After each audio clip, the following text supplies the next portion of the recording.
morning again. We are on our shortest topic in our chapter in the whole 12th economics. So let's hear money and money supply. Money बहुत important चीज़ है, आप सब जानते हैं money क्या होता है, बट स्टिल क्योंकि इकोनॉमिक्स के स्टूडेंट है तो मनी को थोड़ा बारीकी से समझना ज़रूरी है। तो सबसे पहली बात, मनी की कोई स्टैंडर्ड डेफिनेशन नहीं है, किसी स्टैंडर्ड वे में मनी को डिफाइन नहीं किया जा सकता है। बट हाँ, अगर ऐसा नहीं है तो मनी को डिफाइन किया जाता है in terms of its functions, यानी मनी जो कुछ कर सकता है वो उसकी डिफाइन में शामिल कर दिया जाता है। तो सबसे पहले मैं आपको बताऊं तो मनी का मेन इंपॉर्टेंट फंक्शन है यही इसकी बेटा, मनी एक ऐसा इंस्ट्रूमेंट है that is used as medium of exchange, measure of value, storage of value, transfer of value and standard of deferred payments. यही इसके फंक्शन भी हैं, यानी यहाँ डिफाइन के साथ ही अगर हम इन पॉइंट्स को डिटेल में डिस्कस कर लें तो मनी के फंक्शन भी हमें पता चल जाएगा। तो देखिएगा, मनी की कोई स्टैंडर्ड डेफिनेशन नहीं है, तो मनी जो कुछ करता है या कर सकता है उन्हीं फंक्शंस के टर्म्स में मनी को डिफाइन किया जाता है। तो मनी का सबसे पहला फंक्शन आ रहा है मीडियम ऑफ एक्सचेंज। देखिएगा, आपने क्लास 10 तक बार्टर इकोनॉमी पढ़ी थी और बार्टर इकोनॉमी में कमोडिटी के बदले कमोडिटी को एक्सचेंज किया जाता था, जिसकी अपनी कुछ प्रॉब्लम्स होती थी जो अभी मैं आपको आगे डिटेल में समझाने जा रहा हूँ। बट आज की तारीख में बार्टर इकोनॉमी नहीं है, आज की तारीख में मनी आपका मीडियम ऑफ एक्सचेंज है। अब मीडियम ऑफ एक्सचेंज का मतलब क्या होता है? एक्सचेंज का सीधा सा मतलब होता है बेटा कि sales and purchase, sales and purchase.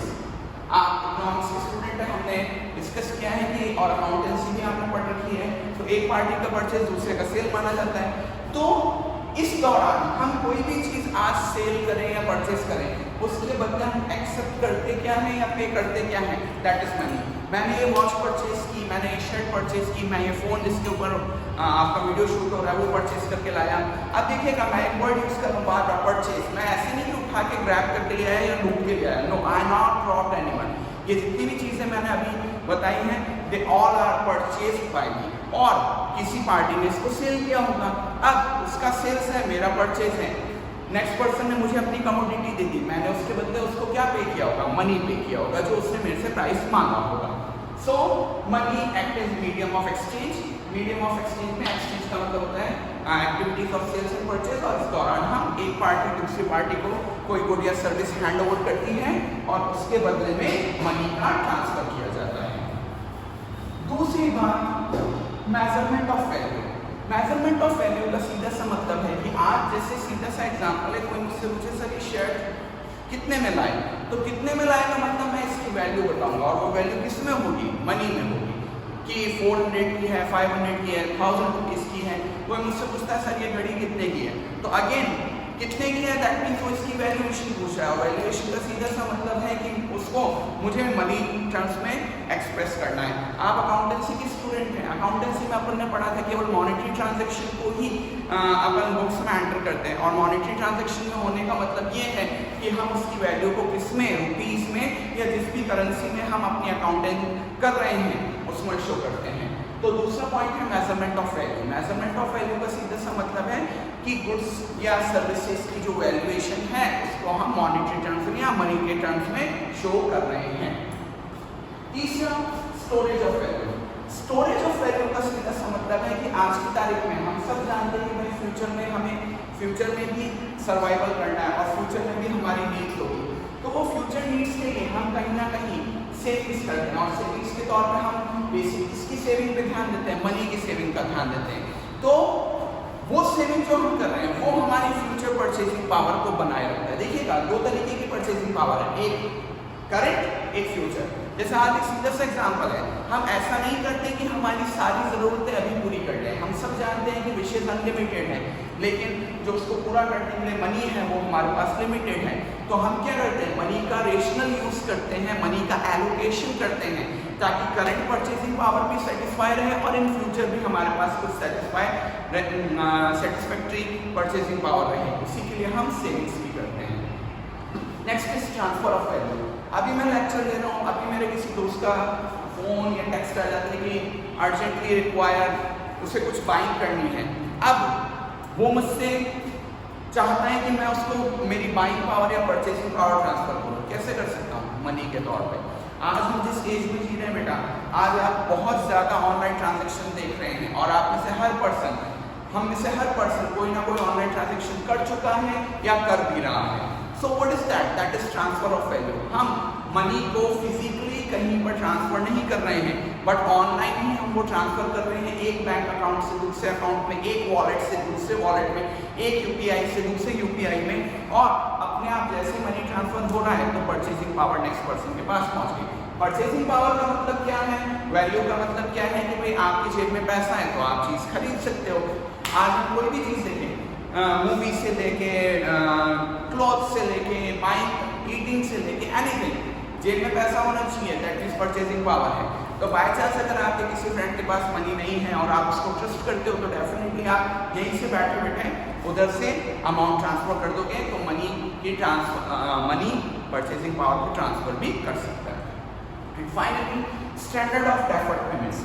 देखिए बेटा, डेफर्ड पेमेंट्स वो होते हैं जो इन फ्यूचर किए जाते हैं या कॉन्ट्रेक्चुअल होते हैं। इसको मैं यूँ सीधा से समझाऊँ कि जैसे आज मैं इस स्कूल में अपॉइंटेड हूँ, तो ऐसा नहीं है कि मैं आज वर्क करने आया तो यहाँ से जाते समय आज की सैलरी लेके जाऊँगा। नो, होगा क्या, मैं पूरे महीने वर्क कर लूँगा, वर्क करने के बाद मेरी सैलरी कम्युलेट हो जाएगी एंड एक पर्टिकुलर डेट पे मेरे अकाउंट में ट्रांसफर हो जाएगी। ऐसा नहीं है कि मैं डेली की क्लास लेने के बाद मैम आज की मेरी सैलरी, सर आज की मेरी salary, no, it is not going to there. Same way जब भी हम कॉन्ट्रेक्चुअल पेमेंट कहते हैं, कॉन्ट्रेक्चुअल पेमेंट या डेफर्ड पेमेंट्स का मतलब है जो इन फ्यूचर किए जाने वाले हैं, तो उसको हम मनी के टर्म्स में करते हैं, तभी वो पेमेंट्स बार्टर होते हैं। अगर हम इसको कमोडिटी के बेसिस पे करें, जैसा कि बार्टर इकोनॉमी में होता था, तो कमोडिटीज की जो क्वालिटी होती है वो टाइम के साथ डिग्रेड होती है, जबकि मनी की क्वालिटी डिग्रेड नहीं होती है। प्लस हमने एक बात और पढ़ी थी लास्ट ईयर की, मनी की एमयू यानी MU of money remain constant. तो आज की तारीख में आप अगर जैसे जस्ट एन एग्जांपल, कुछ ना कुछ फ्लक्चुएशन जरूर होता है मनी के अंदर, जैसे हम एफईआर वगैरह पढ़ के आ चुके हैं, बट वो फ्लक्चुएशन इतना ज़्यादा नहीं होता है कि आज की जो मेरी सैलरी है वो एक महीने बाद जो मुझे मिलने वाला है उसमें कोई भारी इतना फेरबदल होगा या चेंजेस होंगे। तो ये 5 पॉइंट जो हमने डिस्कस किए हैं वो मनी के फंक्शंस हैं, और इन्हीं फंक्शंस के बेसिस पे मनी को डिस्क्राइब किया गया है। तो money is an instrument which is used as medium of exchange, measure of value, storage of value, transfer of value and standard of deferred payments. Okay, एक छोटा सा टॉपिक कि टाइप्स या फॉर्म्स ऑफ मनी क्या क्या होते हैं। तो दो कैटेगरीज बनाई गई हैं, एक है फिएट मनी, एक है फिड्यूशियरी मनी, दूसरा full body and credit money. तो देखते हैं फिएट मनी क्या होता है। फिएट मनी जो है वो है इश्यूड बाय गवर्नमेंट और सेंट्रल बैंक, गवर्नमेंट और central bank. Number 2, it is backed by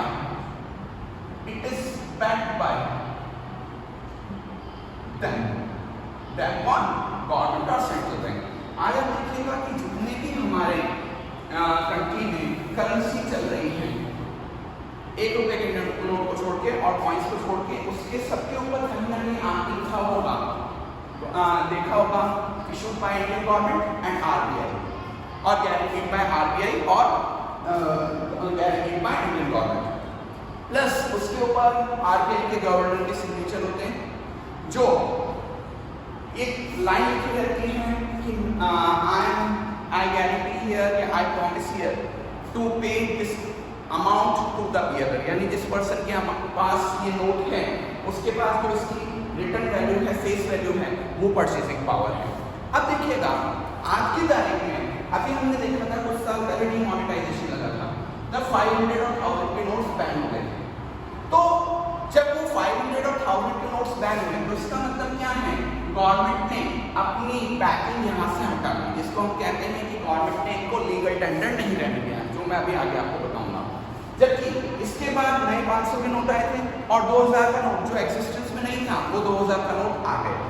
तो जितनी भी करेंसी गवर्नमेंट ऑपरेट कर रही है, चाहे नोट्स के फॉर्म में चाहे कॉइन्स के फॉर्म में, वो सब फिएट मनी में काउंट होती है। तो मैं यहाँ लिख देता हूँ आपके कि फिएट मनी क्या होता है, ऑल करेंसी ऑल करेंसी में आपके पेपर नोट्स भी आ गए, ऑल करेंसी में आपके पेपर नोट्स भी आ गए और आपके सारे कॉइन्स भी आ गए। और आज आप कहीं पे भी जाओ 500 का नया नोट अगर जेब से निकाल के किसी को पेमेंट करो, नेक्स्ट पर्सन लेने से मना नहीं कर सकता फिएट मनी। आप 2000 का नोट निकाल के पेमेंट कर रहे हो, कोई मना नहीं करेगा, क्योंकि 2000 का नोट किसने इशू किया है? गवर्नमेंट ने इशू किया है। आप 5 रुपये के कॉइन में पेमेंट करने जा रहे हो, कर सकते हो फिएट मनी।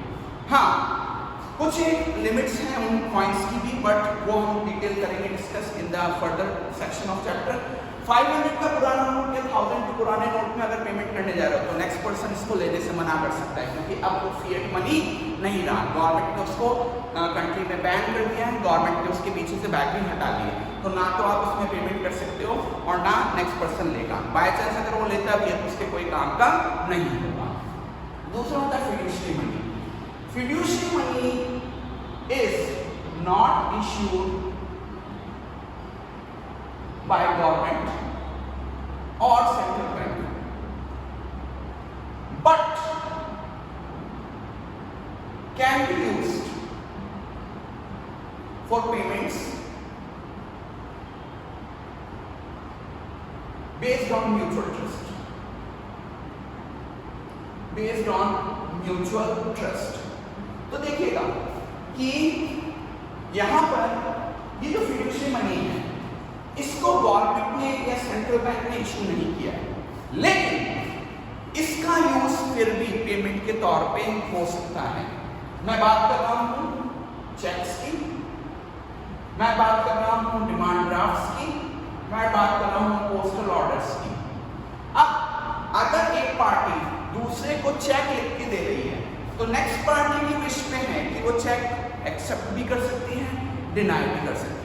कई जगह हम कॉम्पिटिशन फॉर्म्स वगैरह भरते हैं या कई जगह गवर्नमेंट से डील करते हैं, तो कई बार हमें डीडी बनवाने पड़ते हैं, लॉटरीज वगैरह निकलवाने के लिए, जो अपने हाउसिंग ग्रुप की लॉटरीज वगैरह होती है और कुछ गवर्नमेंट स्कीम्स होती है, उसमें इन्वेस्ट करने के लिए डीडी बनाने पड़ते हैं। तो अब डीडी में पेमेंट हर जगह नहीं किया जाता है, डीडी का मतलब होता है डिमांड ड्राफ्ट। अब आप मुझे कहो कि सर मैं आपकी फीस डीडी में पे कर देता हूँ या डीडी के फॉर्म में पे कर देता हूँ, मैं मना कर सकता हूँ। आपने कहा कि सर मैं आपकी सैलरी का आपको एक चेक दे देता हूँ, कैश में देके चेक देता हूँ, मेरी इच्छा है कि मैं उस चेक को एक्सेप्ट करूँ या ना करूँ। अगर मैं एक्सेप्ट करता हूँ तो वो मेरी विश, नहीं एक्सेप्ट करता हूँ तो भी वो मेरी विश। तो फिड्यूशियरी मनी में आप बाउंडेड नहीं होते हो कि आपको एक्सेप्ट करना ही है। हाँ, आप करना चाहो तो आप कर सकते हो, नहीं करना चाहो तो नहीं कर सकते हो। ये मनी इंस्ट्रूमेंट के टूल्स होते हैं, बट इनका एक्सेप्टेंस या जिसको एक्सेप्ट करना है, नॉन एक्सेप्टेंस, ये पूरी आपके विश पे डिपेंड करता है।